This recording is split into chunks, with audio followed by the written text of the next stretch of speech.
Welcome back to the Deep 404. Just this week, the Prime Minister of the Netherlands has announced, or has informed Kiev, and Parliament of the Netherlands has been informed about the decision to prepare 18 F-16 fighters for delivery to the Ukrainian Armed Forces. The Netherlands had committed earlier this year to provide these F-16s in meetings that they had had with Ukrainian President Zelensky. And now they're finally rolling around to saying that this will go ahead. Now, there are some challenges just initially before this can even happen.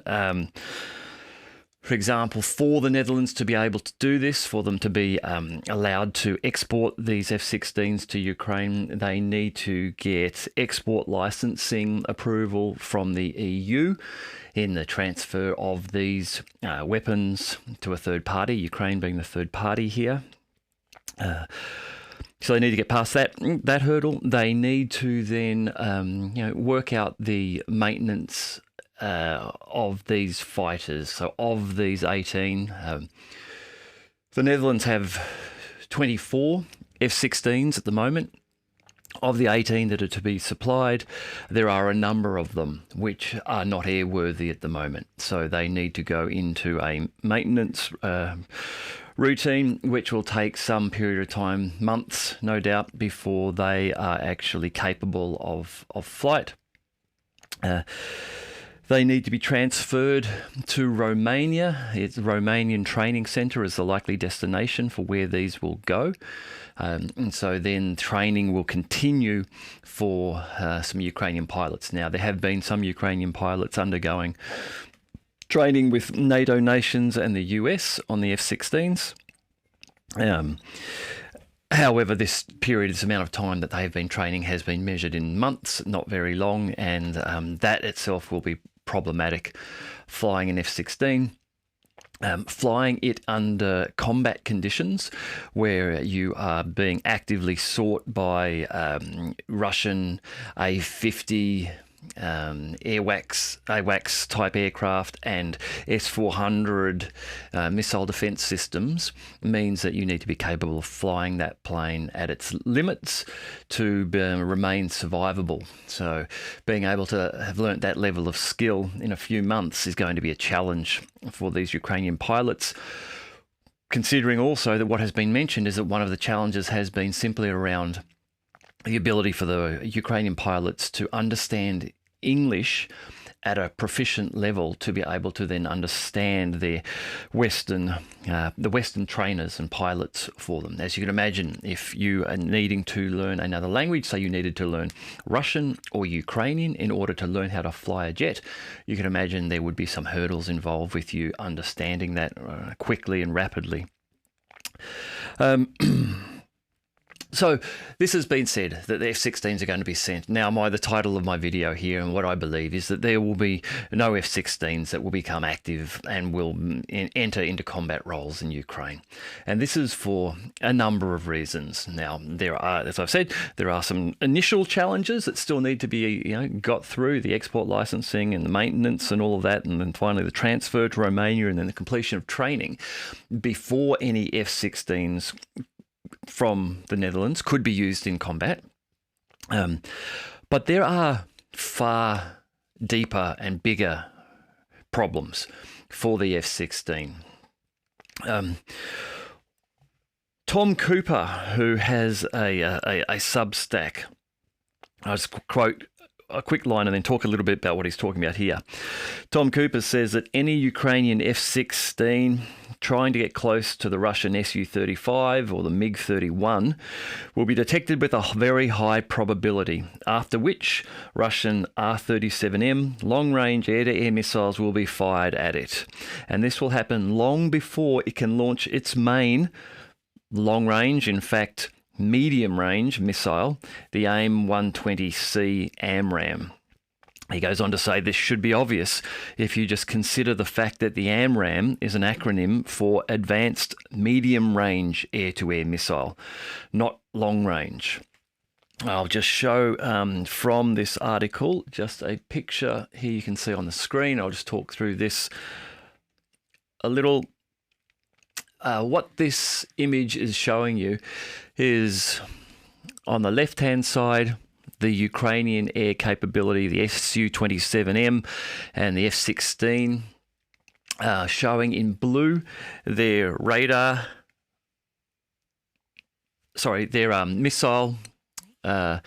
missile range.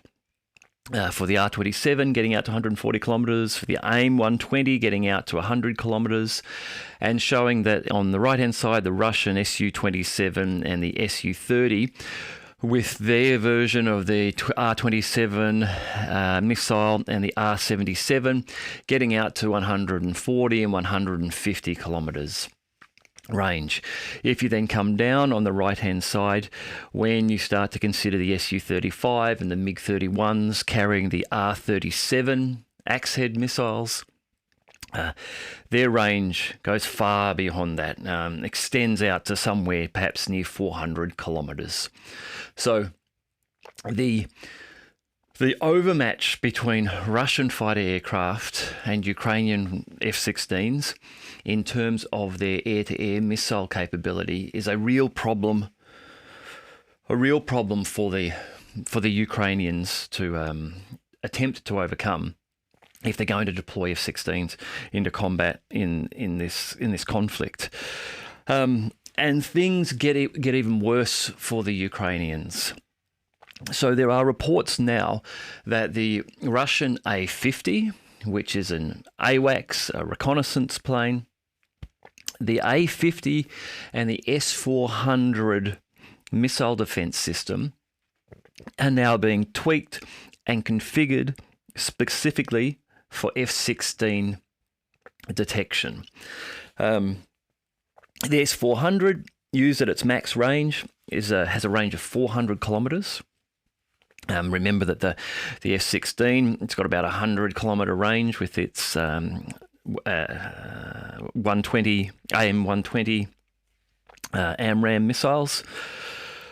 There are reports that the A-50 AWACS aircraft and the S-400s are now being paired, so that what can now happen is an A-50 aircraft can detect a Ukrainian aircraft, a jet. It can then take control of an S-400 missile. So the S-400 can launch its missile. Now the jet that it's after may be out of the 400 kilometre range initially. It can launch its missile, and then that missile can be controlled by the A-50 aircraft, giving the Russians now an ability to combine the S-400 missile defence system with the A-50's detection capabilities, extending the range over which they can actively detect and intercept targets. This goes further. This pairing even makes things like the F-35 and the F-22 vulnerable, with the A-50 and S-400s working in conjunction. The F-35s, even with their yet-to-be-deployed AIM-260 JTMs and Meteor missiles, both of those missiles have an expected range of around 200 kilometres. So still, the R-37 missiles in the S-35s and the MiG-31s have doubled that range. The S-400 systems on their own have doubled that range, and paired up with the A-50s, the likelihood that even F-35s and F-22s may struggle in the Ukrainian conflict becomes a reality. If we add on to this that the Russians are now building A-100s, which are an upgraded, advanced version of the A-50 using the ASA, Active Electronic Scanned Array targeting system. These now have a 600 kilometre detection range. Again, this starts now to be putting the Russian AWACS crafts further away from where F-16s, F-22s, F-35s will be launching from, enhancing their safety while allowing them to still detect those aircraft at those ranges and then engage S-400 missile defense systems, as well as Su-35 and MiG-31s. Really giving Russia what seems to be an overwhelming advantage in terms of air-to-air attack and defense capabilities here.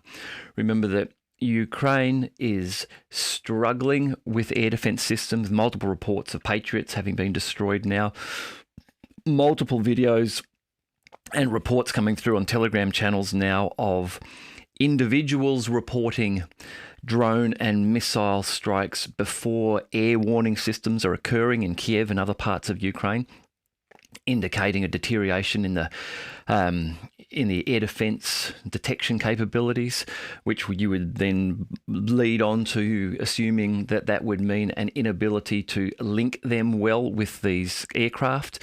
So these F-16s and possibly F-35s and F-22s may be more isolated, operating on their own, rather than operating as part of a comprehensive air defense network, which is the way that they would no doubt like to be operating. So there are real challenges here. I think one of the perhaps biggest challenges, though, that will really stop F-16s being used in combat roles in Ukraine is the image loss, the risk of image and reputational loss.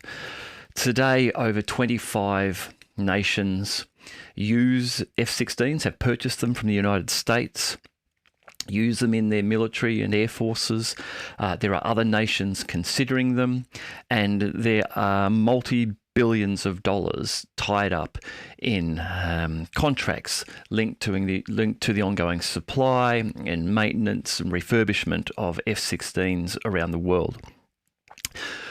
So the US, if there were to be demonstrated losses of F-16s in combat with Russian aircraft and Russian air defense systems, then this will weaken their market value dramatically. People question why we haven't seen Abrams tanks, why Abrams tanks took so long to get to Ukraine, why there have been so few sent, and why we haven't seen them in active combat yet. And that can all be traced back to the failure of the Challenger tanks in the early days of the June Ukrainian offensive, where Challengers were lost in numbers in the first days and weeks of that offensive. The Abrams are being held back for that same very reason. The Americans know that they will lose them if they get into active battle with frontline Russian tank and combat troops. And so they don't want that to happen. At this stage, they can still claim that they are, effective on the battlefield because they don't have the evidence to directly counteract that, but they don't want to give the Russians to create that evidence. Same with the F-16s. If any F-16s do make it to Ukraine, they will no doubt be held back in the rear, perhaps around Kiev, to provide some sort of level of protection around Kiev, but they won't be operating on the front line in combat roles there. Even if they were, they would quite likely be housed in Romania. Again, the F-16s with a large air intake underneath them are a fragile piece of equipment. It needs a long runway, and it needs a very smooth runway, a clean runway. Challenges of a runway that don't meet those requirements are that you will have stability issues, you'll have problems with takeoff and landing, or you may have problems with ingestion of debris into the engine while it's attempting to take off. This doesn't work well with Ukrainian tactics where they have been improvising runways. We've had reports of the Su-24s, for example, not remaining in one location for more than 24 hours, where those Su-24s are picked up from one airfield, flown somewhere else, landed, discreetly refueled, and then they hop again, so that it's making it difficult for the Russians to be able to know exactly where they are at any one time. And they're improvising runways here. The F-16s, it's considered unlikely that such improvised runways would be workable for them, which means they tend to need to be housed in one location. If they're housed in one location in Ukraine, they become an easy target for the Russians. If they're not housed in Ukraine, then it's likely they'll be housed in perhaps Romania, and then flown in and out of Romania as they're used in Ukraine. This, of course, brings its own possible problems. If it becomes confirmed that this is what is happening, the Russians have already said that that would, in their mind, make that Romanian air base a legitimate target for their strikes. So then we get into a position where the Russians may choose to strike a Romanian air base. The Romanians then could say, okay, we want to invoke NATO Article 5, and then NATO is put into a position of having to make a decision on, do they actually go boots into a conflict with Russia because a Romanian airbase was struck because it was housing F-16s that were attacking Russia. This, if NATO is not ready for a full-throated conflict with Russia, which appears unlikely at this stage, would be very embarrassing if they then had to say, oh no, we're not going to invoke NATO Article 5, it's okay, we're okay with the Russians doing that, it makes sense. You can see the challenges here, and why it's difficult, and why I think it's unlikely that we will see F-16s fighting in Ukraine. All right, thank you very much. I hope you've enjoyed this episode. I look forward to talking to you again soon.